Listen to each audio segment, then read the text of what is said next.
अरे महाराज, इतनी बड़ी बात आज तक भोले बाबा ने मुझसे नहीं बताई। नहीं, तुमने ये तो बात सत्य कही कि भोले बाबा ने बहुत बड़ी बात छुपाई है मुझसे।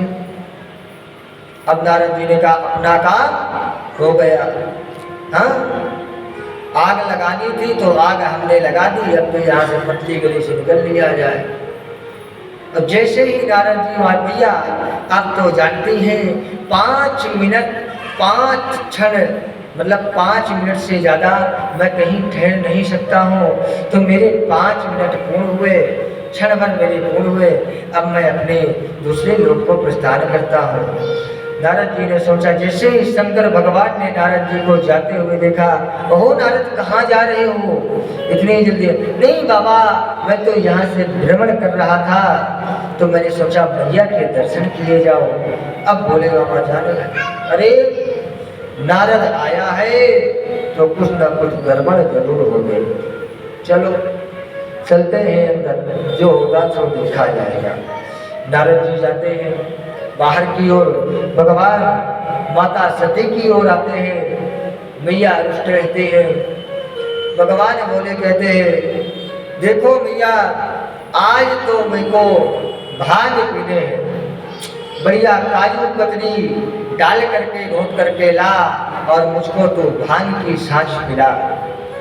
मैया कहते, देख बाबा, आज से मैं तो को भांग का गोला देव बंद। क्यों? बोले नहीं, मैंने तुमको भांग का गोला देना कर दूंगी बंद। बोले क्यों, ऐसा हमने क्या गलत काम कर दिया? बोले देखो भैया, बिना भांग के बाबा ना रहे, भांग को तुमको देना पड़ेगा। बोले नहीं। बोले क्यों? बोले आप बहुत बड़े पाखंडी हो। बोले अच्छा? बोले हाँ। बोले किस बात में पाखंडी है? बोले आप बहुत बड़ा हमसे एक राज छुपा रखा है। अब भगवान शंकर जी समझ गए। अच्छा?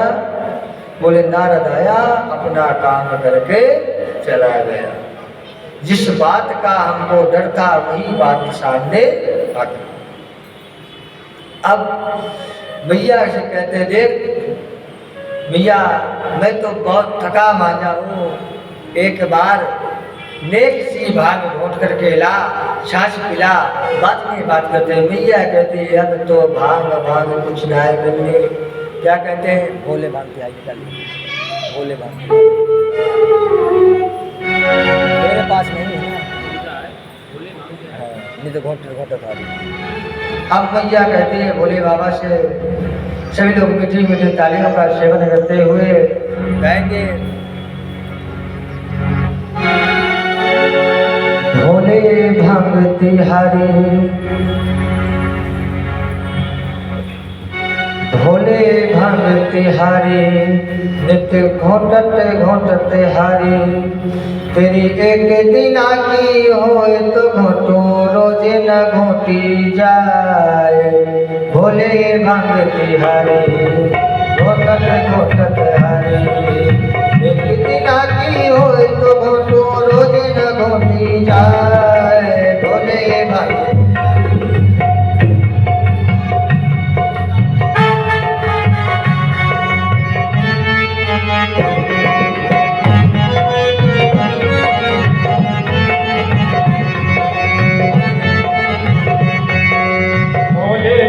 तुम्हारी, मैं घोटत घोटत हारी, हमसे न घोटी जाए। तेरी एक दिन आती होए तो घोटू, रोज न घोटी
करे ऐसा हो जाए ये सिलवट्टा टूटे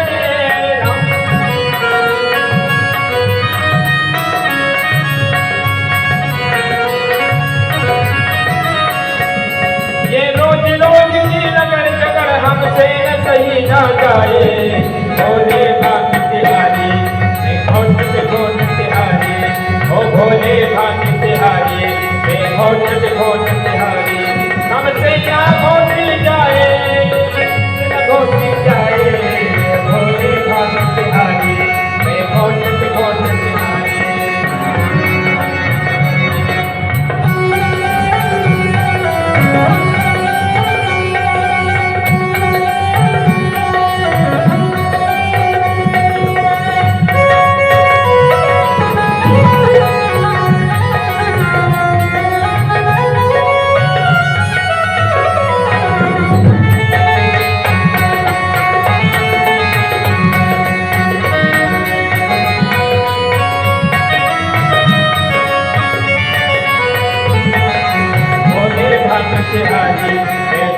घोट तिहारी भोले भाग तिहारी घोट तिहारी भोले भाग तिहारी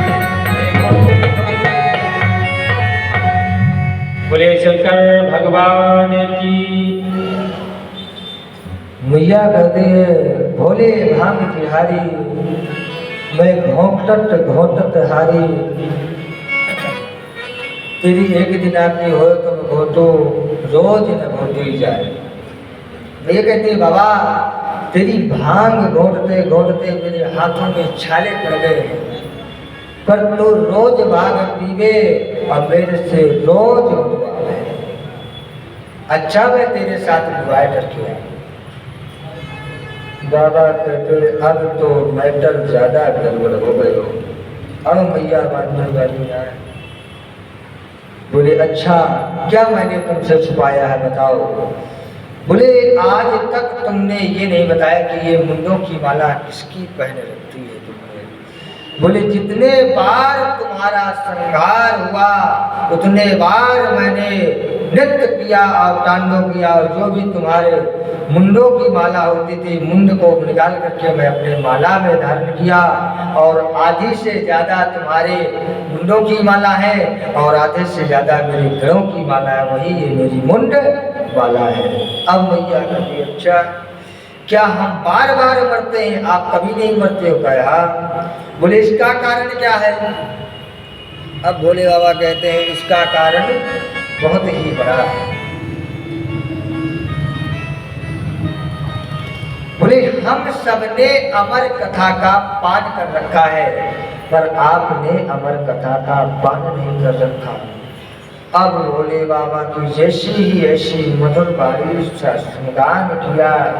भैया कहती है आज तक आपने ये बात क्यों नहीं बतलाई। बोले अच्छा अगर ऐसी बात है तो मैं तुमको अभी अमर कथा पान कराऊंगा आप जाओ मेरी भांग घोटो मैं तुमको पान कराता हूँ। बोली भक्त वत्सल भगवान की। माता को लेकर के कैलाश पर्वत के बाहर जैसे एक वन की ओर प्रस्थान करते हैं और भगवान अपनी डमरू बजाते हैं जोर जोर से जैसे डमरू की धंधार करते हैं वैसे देखते ही देखते वहाँ जीव जंतु प्यार जितने भी रहते सब sir sir sir sir sir sir sir sir sir sir करते हुए वहाँ से निकल पड़ते हैं। बोलिए भक्त वत्सल भगवान की। हरि ओम नमः शिवाय हरि ओम नमः शिवाय हरि ओम नमः शिवाय हरि ओम नमः शिवाय ओम नमः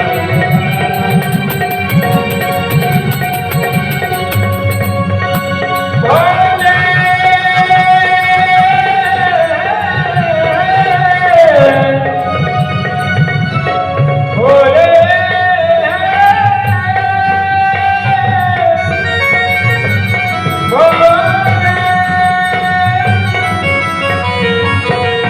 हरि ओम नमः शिवाय हरि ओम नमः शिवाय हरि ओम नमः शिवाय हरि ओम नमः शिवाय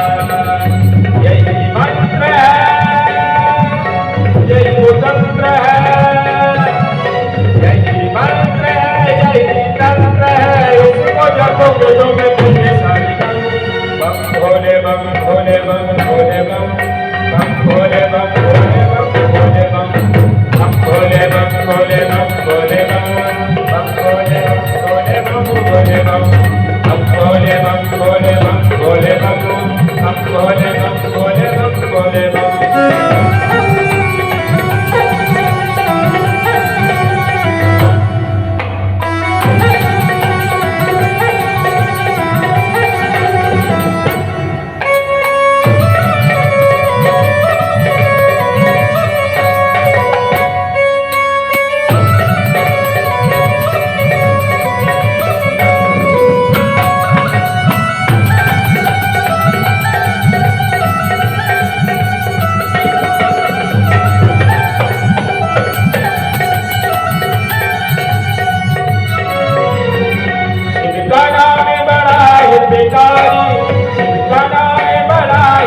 पापी कटे के पल में भारी पापी कटे के पल में भारी पापी कटे के पल में भारी जिनका नाम बड़ा हितकारी पापी कटे के पल में भारी यही मंत्र है यही तंत्र है यही मंत्र है यही तंत्र है इसको जपो तो मिट्टी सारी सभी लोग बड़े भाव से ताली से वो करते हुए दोनों होना हाथ पूरा करके बम बोले बम बोले बम बोले बम बोले बम बोले बम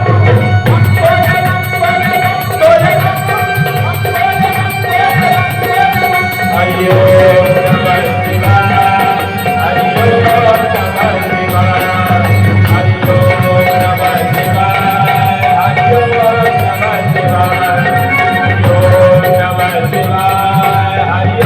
नमः शिवाय हरिओ नमः शिवाय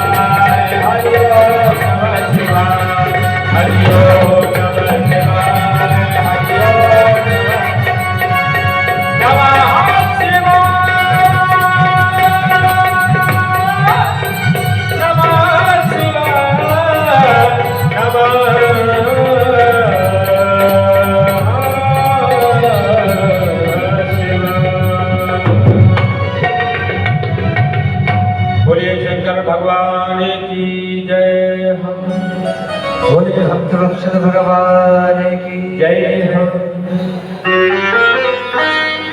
जैसी भगवान माँ तो कथा ब्रह्म करते हैं सब जीव इत्यादि जंतु वहाँ से चले जाते हैं पर वहाँ एक वृक्ष के ऊपर घोंसला रहता है उसमें एक अंडा रहता है अब अंडे के पास तो जीव नहीं रहता इस कारण से वो अंडा वहीं पर रहता है घोंसले में भगवान भूत भावन यहाँ पर भगवान माता को यहाँ पर कथा सुनाने लगते हैं जैसे ही एक एक करके दिन व्यतीत होते हैं घोंसले से अंडा का आकार बन जाता है और फूट जाता है माँ को निद्रा आ जाती है और वो सुख का पक्षी आकर के बगल में बैठ करके पीछे बैठ करके ओंकारने लगता है भगवान का ध्यान करने लगता है भगवान का चिंतन करने लगता है यहाँ भोले बाबा कथा श्रवण कराते कराते जैसे ही कथा समापन की ओर आती है बोलते हैं भक्त वत्सल भगवान की जय वैसे ही माँ की निंदा टूटती है माँ कहती क्या बाबा कथा समापन हो गई बोले हाँ कथा संपन्न हो गई बोले मैंने तो सुनी ही नहीं मैंने तो सुनी ही नहीं बोले अगर तुमने नहीं सुनी तो ये हुंकारिया कौन भर रहा था अब भगवान शिव को क्रोध आया जिसे ही पीछे मुड़ के देखा एक शिव का पक्षी हुंकारिया दे रहा था भगवान शिव ने सोचा अहो अब यहाँ तुरंत उस के पक्षी के पीछे भाग करते हैं भगवान अरे इसने तो अमर कथा सुन ली है इसको तो मृत्युदंड देना चाहिए पीछे पीछे भागते हैं भागते भागते भागते देखते ही देखते सुक्का पक्षी अपनी ओर चला जा रहा था और जैसे ही देखा शोर नारायण का उदय हुआ था। वेद व्यास जी की पत्नी बटिका भगवान सूर्य को जल अर्पण कर रही थी। जब ही शुक्का पक्षी उनके मुख से जैसे ही जमुआई उनको आती है अर्घ देते समय मुख से उनके गर्भस्थल पर प्रवेश कर जाता है। बोलिए भक्त वत्सल भगवान। अब भगवान शिव वहां पर आते हैं। व्यास जी महाराज का आगमन होता है। बोले प्रभु आप इतने विरक्तों के तरीके कैसे? बोले आपके घर में मेरा सबसे बड़ा शत्रु है। बोले आपका शत्रु कौन हो सकता है? आप तो कैलाश पर्वत में रहते हैं, वन में रहते हैं, पर्वतों के ऊपर रहने वाले आपका कौन क्या ले जाएगा? बोले नहीं, इसने अमर कथा में मैया को पान करा रहा था, इसने सुना है और आपकी पत्नी के गर्भ में प्रवेश किया है। इसका जिंदा रहना सुनिश्चित नहीं है, मैं इसका वध ही करूंगा। यद्यपि भगवान व्यास जी ने भगवान शिव को समझाया कि देखो भगवान, अगर आप इसका वध करते हैं तो पहला तो आपको ब्रह्म हत्या लगेगी क्योंकि ये ब्राह्मण की पत्नी है। दूसरी बात, अगर आपने इसका वध किया तो आपकी जो अमर कथा है ये संसार सागर में झूठी हो जाएगी क्योंकि वो तो मृत्युदंड को प्राप्त हो गया। वैसे भी ये बालक नहीं मर सकता क्योंकि इसने तो अमर कथा का पान कर रखा है। बोलिए भक्त वत्सल भगवान की। अब भगवान शिव ने कहा चलो ठीक है, अगर हम इसको मृत्युदंड नहीं देंगे तो हम इसको अपने साथ में कैलाश की ओर ले जाएंगे। जब तक ये जन्म नहीं लेगा जब तक हम इसकी आने की प्रतीक्षा करेंगे, यहीं पर अपनी 1 साल की समाधि लगाएंगे। वहीं पर भगवान भूत भावन भोलेनाथ 1 वर्ष की समाधि में लीन हो जाते हैं और यहाँ पर भगवान सुखदेव जी महाराज 12 वर्ष तक भगवान अपनी मैया की कोख में ही भगवान नारायण की समाधि ले लेते हैं। बोलिए भक्त वत्सल भगवान की। अब जब समय बीता, समय बीतने के पश्चात देखा कि यहाँ पर भी तो कुछ नहीं हो रहा। जब भी सुखदेव जी महाराज शंकर भगवान 1 वर्ष के पश्चात अपने कैलाश पर्वत की ओर निकल जाते हैं। अब सुखदेव नंदन वहाँ पर भगवान नारायण की तपस्या में लीन व्याकुल तौर उनका तेज इतना प्रभावित होने लगता है, इतना बढ़ने लगता है, जो इतना तेज बढ़ जाता है भगवान की तपोबल से कि इंद्रादि देवताओं का आसन अग्नि से जलने लगता है। सभी देवता नारायण की शरण में जाते हैं। त्राहि माम त्राहि माम त्राहि माम, हे प्रभु हे भगवान आपकी हम शरण में आए हैं। इस बालक को शिशु को बाहर आप सृष्टि में लाइए, नहीं तो इसके तेज बल तपोबल से हमारे इंद्रादि आसन जल करके नष्ट हुए जा रहे हैं, जल करके नष्ट हुए जा रहे हैं। भगवान नारायण कहते हैं अहो बालक तुम माँ के गर्भ से बाहर निकलो, माँ के गर्भ से बाहर निकलो। भगवान यहाँ पर सुखदेव जी महाराज कहते हैं नहीं, मैं बाहर नहीं आऊंगा। बोले नहीं तुम बाहर आ जाओ। बोले मैं बाहर केवल एक शर्त पर आऊंगा। बोले कौन सी शर्त है? बोले जैसे ही मैं माँ के गर्भ से बाहर आऊंगा वैसे ही मैं आपके माया के चक्कर में पड़ जाऊंगा। मुझे नारायण आपके माया के चक्कर में नहीं पड़ना। अगर आप मुझे एक वरदान दे दो कि मेरे बाहर आने से आपकी माया नहीं मुझे पकड़ेगी तो मैं अभी बाहर आ जाऊंगा। बोलिए भक्त वत्सल भगवान की। इस प्रकार से भगवान नारायण ने सुखदेव जी महाराज को वचन दिया। जैसे ही बाहर निकले, नारा भी नहीं कटा हुआ था।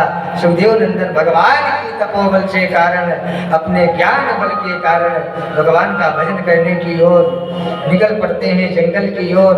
यहाँ पुत्र वियोग में व्यास जी महाराज अपने पुत्र के पीछे पीछे नंगे पैर चलते हैं। यम प्रत्यजन्ते मनुपेत मपेत विद्यम द्वैपायनम विरह कातरया जुहावा पुत्रेति तन्वितरया शर्वो भवन्तु।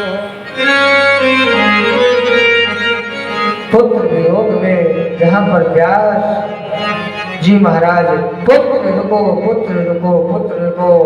पुत्र कहता है मुझे ये नारायण की माया में नहीं पड़ना है, वन की ओर चले जाते हैं।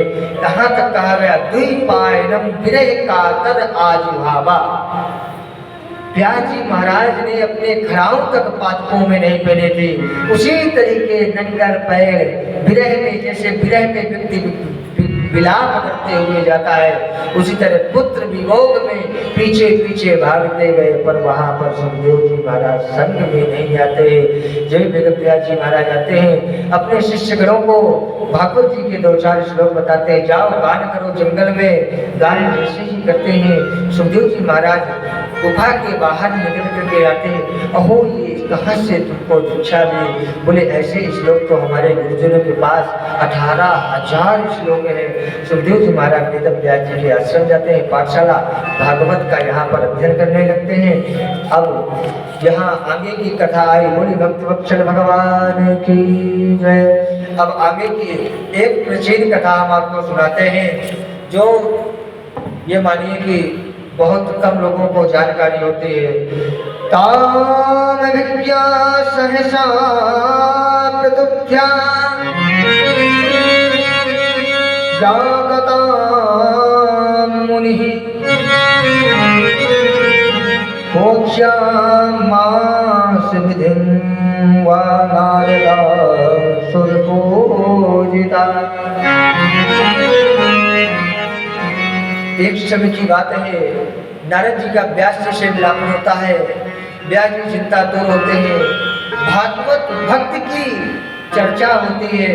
जब भी नारद जी कहते हैं, अहो मैं अपना पूर्व चरित्र सुनाता हूँ, पूर्व जन्म की कथा। यहाँ पर नारद जी का पूर्व चरित्र की कथा कौन कौन जानता है? हाथ उठाइए। जानते हैं कोई पूर्व चरित्र की कथा नारद जी की? ध्यान पूर्वक सुनिएगा। नारद जी यहाँ पर अपना पुनः जन्म बयान करते हैं। कहते हैं पूर्व जन्म में मैंने एक दासी के यहाँ जन्म लिया था, मैं दासी पुत्र था। भागवत भक्ति मुझे कैसे प्राप्त हुई? जब मैं दासी पुत्र था तो मेरे पिता